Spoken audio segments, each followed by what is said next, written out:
आज रोजी आम्ही पोलीस स्टेशनला हजर असताना आम्हाला व आमचे police head constable Sachin Chaudhari अशी गुपित माहिती मिळाली की एक इसम हा नशेच्या गोळ्या बटन्स विक्री करत आहे।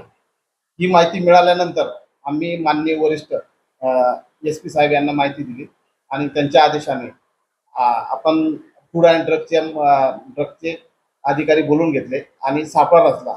त्या सापळ्यामध्ये PSI वाहक, police head constable Sachin Chaudhari, Sattar Rathod, Sandeep Chavan, Dilip Gaikwad, Imran Khan, Mateen Shaikh, Baba Gaikwad असे आम्ही पंचासोबत सदर ठिकाणी गेलो।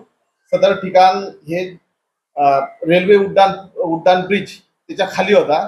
तिथं एक इसम, त्याचं नाव सय्यद सलमान सय्यद गफूर, राहणार बरवार गल्ली, जुना जालना, त्याला आपण विचारपूस केली आणि त्याच्याजवळ तिची अंग झडती घेतली असता त्याच्याजवळ जवळपास 29 स्ट्रिप 325 गोळ्या ह्या अल्फाझोलम नावाचे ड्रग्स मिळून आलेलं आहे आणि ती नशेची गोळी आहे। ही गोळी घेतल्यानंतर माणसाला झोप लागते आणि एकदम सुस्त होतो आणि यावर बंदी आहे।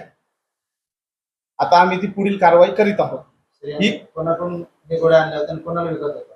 हा याने ज्या गोळ्या आणलेल्या आहेत त्याचा आम्ही शोध घेत आहोत। तो सध्या फरार आहे। तो लवकरात लवकर आम्ही त्याला अटक करू आणि त्याच्याजवळून देखील मुद्देमाल जप्त करत आहोत।